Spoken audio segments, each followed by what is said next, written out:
Hello students, मैं वंदना तिवारी आपके सामने नॉर्थ ईस्टर्न हिल यूनिवर्सिटी द्वारा हिंदी के 4th सेमेस्टर में प्रस्तावित पुस्तक काव्य सौरभ के 15वें अध्याय सूर्यकांत त्रिपाठी निराला जी की एक रचना जो आपके सिलेबस में है, संध्या सुंदरी, उसकी व्याख्या करने जा रहा हूँ। तो पहले मैं इस कविता का वाचन करूँगी और बाद में मैं आपके लिए इसकी व्याख्या प्रस्तुत करूँगी। तो सबसे पहले कविता इस प्रकार है। दिवसावसान का समय मेघमय आसमान से उतर रही है, वह संध्या सुंदरी परी सी धीरे धीरे धीरे। तिमिरांचल में चंचलता का नहीं कहीं आभास, मधुर मधुर है दोनों उसके अधर, किंतु जरा गंभीर नहीं है उसमें हास विलास। हंसता है तो एक तारा केवल एक, गुथा हुआ उन घुंघराले काले काले बालों में। हृदय राज्य की रानी का वह करता अभिषेक, अलसता की सी लता किंतु कोमलता की वह कली। सखी नीरवता के कंधे पर डाले वह छांसी अंबर पथ से चली। नहीं बजती उसके हाथों में कोई वीणा, नहीं होता कोई अनुराग राग आलापे। नूपुरों में भी रुंझुन रुंझुन नहीं है, सिर्फ एक अव्यक्त शब्द सा चुप चुप चुप है गूंज रहा सब और कहीं। व्योम मंडल में जगती तल में शांत सरोवर पर कमलिनी दल में, सौंदर्य गर्विता सरिता के अतिविस्तृत वक्ष स्थल पे, धीर वीर गंभीर शिखर पर हिमगिरी अचल अटल में, उत्ताल तरंगा घात प्रलय घन गर्जन चलद प्रबल में, छित में जल में नभ में अनिल अनल में, सिर्फ एक अव्यक्त शब्द सा चुप चुप चुप है गूंज रहा सब कहीं। और क्या है कुछ नहीं, मदिरा की वह नदी बहाती आती, थके हुए जीवों को वह सस्नेह प्याला एक पिलाती, सुलाती उन्हें अंक पर अपने, दिखलाती वह विस्मृति के मीठे अगणित सपने। अर्धरात्र की निश्चलता में हो जाती जब लीन, कवि का बढ़ जाता अनुराग, विरह कुल कंपनीय कंठ से आप निकल पड़ता एक विहाग। संध्या सुंदरी सूर्यकांत त्रिपाठी निराला जी की रचना है। मैं उसकी व्याख्या प्रस्तुत करने जा रही हूँ। संध्या सुंदरी। दिवसावसान का समय मेघमय आसमान से उतर रही है, संध्या सुंदरी परी सी धीरे धीरे धीरे। संध्या सुंदरी कविता में कवि श्री सूर्यकांत त्रिपाठी निराला जी ने संध्या की वेला को संध्या सुंदरी के शब्द से अलंकृत करते हुए दिन बीतने पर धरा पर जो संध्या का आगमन होता है उसका बड़ा ही सुंदर शब्द चित्र प्रस्तुत किया है। कवि लिखते हैं कि दिवस के अवसान का समय अर्थात दिवस के समाप्ति का समय है और बादलों से घिरे आकाश से संध्या रूपी सुंदरी धीरे धीरे धीरे इस धरा पर उतर रही है। आकाश में जरा भी कोई चंचलता नहीं है, अर्थात आकाश भी शांत है, किंतु संध्या रूपी परी के काले आंचल के हिलने से ही जरा सी चंचलता का आभास होता है। संध्या सुंदरी के दोनों होठ मधुर हैं, अर्थात उनके अधरों पर मधुरता है, किंतु जरा गंभीर। मधुरता के साथ उनके होठों पर गंभीरता भी है और उनके गंभीरता ऐसी व्याप्त है कि जरा भी हास विलास नज़र नहीं आ रहा है। वो जरा भी रंग और सुंदरता और किसी चीज़ के हास विलास, किसी भी आनंद आमोद प्रमोद के भाव उनके चेहरे से दिखाई नहीं दे रहे हैं। वह बड़ी गंभीर सी धरा पर उतर रही हैं। और आगे कवि कहते हैं कि केवल एक तारा है जो उनके बालों में गुथा हुआ है। वही ऐसा प्रतीत होता है मानो उनके घुंघराले बालों से गुथा हुआ तारा ही उनका अभिषेक कर रहा है। वह हंस रहा है मानो वह तारा ही उनका अभिषेक कर रहा है और अपने हृदय की रानी अर्थात संध्या सुंदरी का अभिषेक कर रहा है। ऐसा कवि कहते हैं कि संध्या रूपी सुंदरी धरा पर उतर रही हैं। आगे कवि कहते हैं कि अलसता की सी लता किंतु कोमलता की वह कली।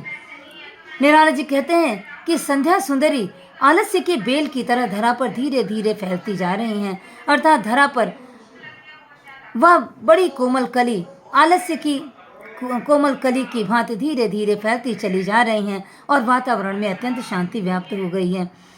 मानो वह अपनी सखी नीरवता के कंधे पर बांह डालकर छांव से अंबर पथ से चली आ रही हैं। कवि के कहने का मतलब है कि जब वह आ रही हैं धरा पर तो उनका चेहरा बहुत ही गंभीर है, होठ भी उनके गंभीर हैं, उनके चेहरे से कोई हास विलास का भी आभास नहीं होता है, बल्कि वह अत्यंत गंभीरता से आलस्य की बेल की तरह धरा पर धीरे धीरे फैलती जा रही हैं। और कहते हैं कि उनके साथ नीरवता भी आती है, शांति का वातावरण भी होता है। इसीलिए कवि कहते हैं कि सखी नीरवता के कंधे पर डाले बाँह छाँव सी अंदर अंबर पथ से चली। ऐसा कवि का सोचना है कि वह छाँ अंबर पथ से धीरे धीरे धरा पर चल पड़ती हैं। यहाँ कवि ने संध्या को सजीव बनाकर मानवीकरण अलंकार का भाव भर दिया है। संध्या को उन्होंने मानव समझकर मानव रूपी मानवीय सुंदरी के रूप में प्रस्तुत करते हुए मानवीकरण अलंकार का उदाहरण प्रस्तुत किया है। कवि का मानना है कि संध्या एक छांव की तरह धीरे धीरे आकाश मार्ग से धरा की ओर चल पड़ी है। संध्या सुंदरी के हाथों में कोई वीणा नहीं है। अमूमन जब कोई देवी देवता का आभास होता है या हमें कुछ महसूस होता है तो हम देखते हैं कि सभी के हाथों में कोई न कोई हथियार या कोई न कोई वाद्य होता है, किंतु संध्या सुंदरी के हाथों में कोई वीणा नहीं है, कोई वाद्य नहीं है और वह चुपचाप चली आ रही है। उनके हाथों में कोई वीणा भी नहीं है, कोई गीत संगीत नहीं है, वह चुपचाप चली आ रही हैं और वातावरण में सन्नाटा छा जाता है। उनके आगमन से धरा पर बिल्कुल सन्नाटा छा जाता है। उनके पायलों की रुंझुन भी धरा पर सुनाई नहीं देती है और न ही कोई हास परिहास सुनाई देता है। पूरा वातावरण बिल्कुल शांत हो जाता है। सिर्फ एक चुपचाप चुप चुप चुप का शब्द व्याप्त हो जाता है या पूरा वातावरण चुपचाप हो जाता है। आकाश से धरा तक शांत सरोवर से लेकर उनमें खिलने वाली कमलिनी भी बिल्कुल शांत हो चुकी है। कवि कहते हैं व्योम मंडल में जगती तल में शांत सरोवर पर उस अमल कमलिनी दल में सौंदर्य गर्विता सरिता के अतिविस्तृत वक्षस्थल में धीर वीर गंभीर शिखर पर हिमगिरी अटल अचल पे।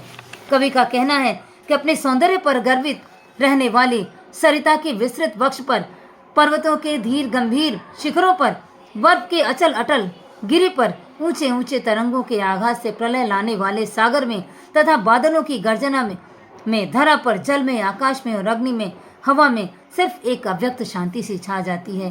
बिल्कुल आवाज़ नहीं होता है और बिल्कुल शांति का वातावरण छा जाता है। जब संध्या की बेला होती है तो कवि ने संध्या को सुंदरी के समान कहते हुए सुंदर शब्द चित्र प्रस्तुत किया है और संध्या को सुंदरी के रूप में मानवीकरण करते हुए आगे उन्होंने कहा है कि उत्ताल तरंगा गात प्रलय घल गर्जन प्रबल जल्दी प्रबल में, उत्ताल तरंगों के आघात से जो सागर भरा होता है, प्रलय घन गर्जन में, बादलों के घन गर्जन में, आवाज में, जलधि प्रबल में, सागर में, क्षिति में, जल में, नभ में, आकाश में, जल में, धरा पर, जल में और नभ में, अनिल अनल में, हवा में और आग में, चारों तरफ एक अव्यक्त सी शांति छा जाती है। ऐसा कवि का कहना है। और क्या है? कुछ नहीं, मदिरा की वह नदी बहाती आती है, थके हुए जीवों को वह ससने प्याला एक पिलाती है। कवि आगे कहते हैं कि वातावरण ऐसा शांत हो जाता है, वातावरण में एक अव्यक्त सी चुप्पी छा जाती है, शांत हो जाता है, मानो संध्या सुंदरी कोई मदिरा लेकर आती है और मदिरा की वह नदी बहाती आती है और धरा पर आते ही सभी जीवों को उसमें से एक एक प्याला पिलाती है। ऐसी सन्नाटा, ऐसा शांति व्याप्त हो जाता है कि मानो सभी को संध्या सुंदरी ने मदिरा के एक एक प्याले को पिला दिया है। कवि के कहने का तात्पर्य यह है कि संध्या के होते ही वातावरण में एक अजीब सी शांति छा जाती है और सभी जीव विश्राम करने लगते हैं। मनुष्य हो या धरा के कोई भी जीव संध्या होते ही विश्राम करने लगते हैं। और कवि आगे कहते हैं मानो संध्या ने अपने हाथों से सभी जीवों को मदिरा का एक प्याला पिला दिया हो और अपने गोद में सुलाकर अत्यंत सुखद स्वप्न दिखाती चली जा रही है। सुलाती उन्हें अपने अंक पर सुला लेती है। मदिरा का एक प्याला मानो पिलाती है और अपने अंक में सुला लेती है। दिखलाती पर विस्मृति के अगणित मीठे सपने और ऐसा प्रतीत होता है मानो उनको सारे दुखों को भुलाकर, सभी जीवों के सारे दुखों को भुलाकर वो सभी जीवों को सुंदर मीठे सपने दिखाने लगती है और अपने गोद में सुला लेती है। वातावरण बिल्कुल ऐसा शांत हो जाता है कि सारी सृष्टि निद्रा की अवस्था में चली जाती है। जब समस्त धरा शांत होकर स्वप्न में लीन हो जाती है। आगे कवि कहते हैं कि अर्धरात्रि की निश्चलता में हो जाती जब लीन, पूरी धरा जब अर्धरात्रि की नीरवता में, शांति में लीन हो जाती है, तब कवि के हृदय का अनुराग बढ़ जाता है और कवि अपने प्रेमी के विरह में आकुल हो जाते हैं। और विरहाकुल में आकुल होने के बाद कवि के कंठ से एक अत्यंत सुंदर रागिनी निकल पड़ती है। कवि का बढ़ जाता अनुराग विरहाकुल कमनीय कंठ से।